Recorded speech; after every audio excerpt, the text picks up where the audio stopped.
Some people go through the kind of loss that would flatten most of us: betrayal, public failure, rejection from someone they loved, and a week later, they're standing upright. Not numb, not pretending, just intact.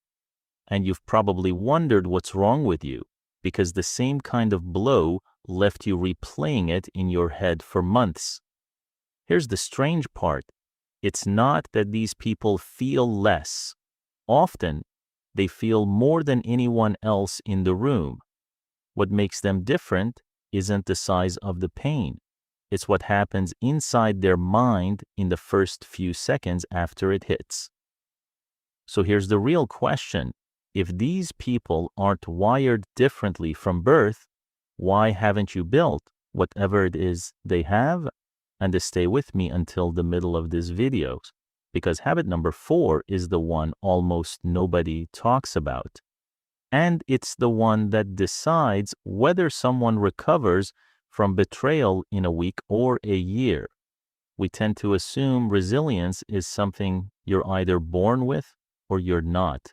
Like eye color. Some people just got the unbreakable gene, and the rest of us are stuck hoping we don't get tested too hard. But that idea falls apart the moment you actually watch it happen in real time. Picture 2 co-workers, same boss, same meeting, same harsh feedback delivered in the same blunt tone. One of them spirals, replays it all afternoon, snaps at their partner that night, still thinking about it 2 days later. The other one winces, sits with it for a minute, and by lunch is back to normal, already adjusting. Nothing about their personalities predicted that difference. What predicted it was a stack of small, specific, learnable habits. Habits so subtle you'd miss them if you weren't looking. That's actually good news because it means this isn't about becoming a different person. It's about installing a few internal moves. Let's start with the first one. Unbreakable people don't outsource their worth. Most emotional collapse doesn't come from the event itself. It comes from what the event is allowed to mean. Think about getting unfollowed or ghosted after what felt like a good connection. One person spirals. What's wrong with me? Why does this always happen? Another person shrugs and thinks, that says something about them, not about me. Same event, 2 completely different verdicts. Psychologists call this locus of control, whether you locate the source of your worth inside yourself or hand it out to other people's opinions, moods, and decisions. People with an internal locus of control experience the same sting, but they don't let someone else's reaction author the story of who they are. Picture someone holding up a mirror. Other hands keep reaching in, trying to tilt it, trying to make them see something distorted. The unbreakable ones just keep holding it steady. Not because they don't notice the hands, because they know whose mirror it is. That leads directly into the second habit, separating what happened from what it means about you. A canceled plan isn't proof you're unlikable. A mistake at work isn't proof you're incompetent. It's just data. This sounds obvious when I say it out loud, but almost nobody actually does it under pressure. Most of us fuse the event and the identity together in about half a second without even noticing. Now here's the one I promised you, the hidden habit, the one that separates a bad week from a bad year. Most people think there are only 2 options when something painful hits: swallow it or explode. Bottle it up and pretend you're fine, or fire back immediately. But unbreakable people do something different. They pause, not a cold, robotic pause, a real human delay, the space between getting hit and deciding what to do about it. Picture someone getting blindsided by criticism in a meeting.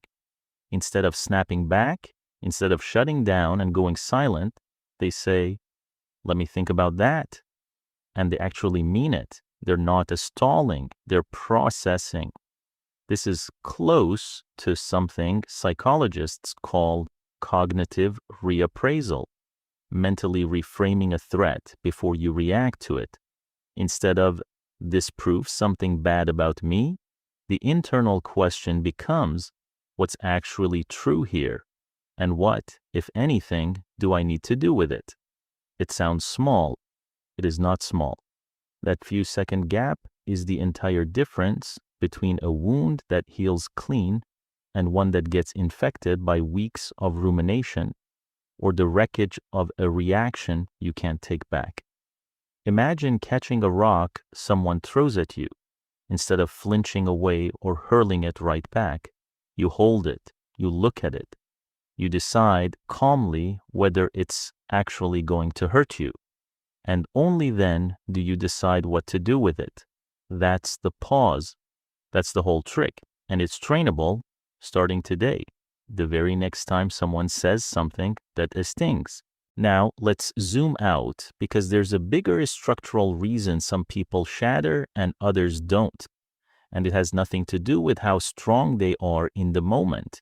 It's about how many pillars their identity is standing on. Think of identity like a table. If it only has one leg, say your career, then losing that job doesn't just cost you income, it knocks the entire table over because that leg was holding everything. But a table with 4 legs can lose one and still stand wobbly but upright. Someone who loses a job but still has close friendships, a hobby they actually love, and a sense of their own values, they get knocked, but they don't collapse. Someone whose entire sense of self was, I am my career, loses the job and loses themselves in the same moment. This is worth actually sitting with for a second, because it's something you can audit right now. What are the legs of your table? Is it just one relationship? Just one job title?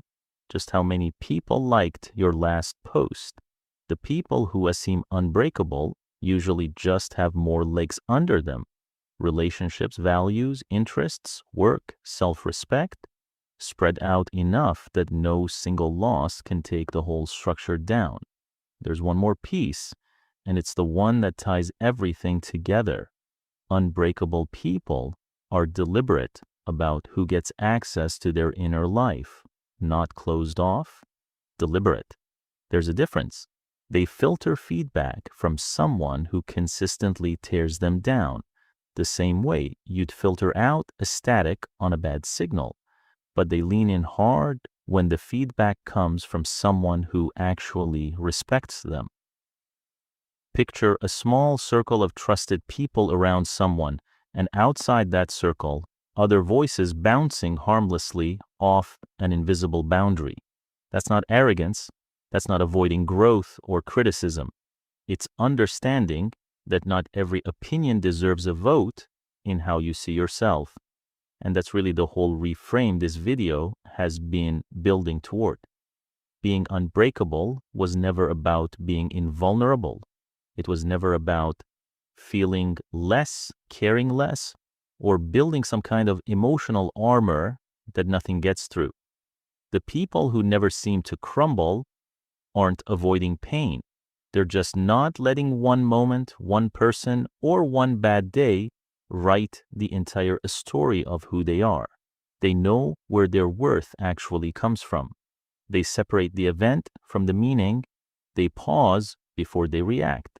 They stand on more than one pillar, and they protect their inner life on purpose, not out of fear, but out of self-respect. None of that is a personality trait you either have or don't. It's a stack of habits, and every single one of them is something you can start practicing the next time life throws something at you. If this idea of resilience as something built rather than born resonated with you, I go a lot deeper into this in my book, how these habits actually form, and practical ways to start building them in your own life. If you're curious, you'll find it linked in the description. So here's the question worth sitting with. Which of these 7 habits do you already have, and which one do you think would change your life the most if you actually built it? Drop it in the comments. I genuinely like to know. If you enjoyed this video, subscribe to Psychology for Dummies.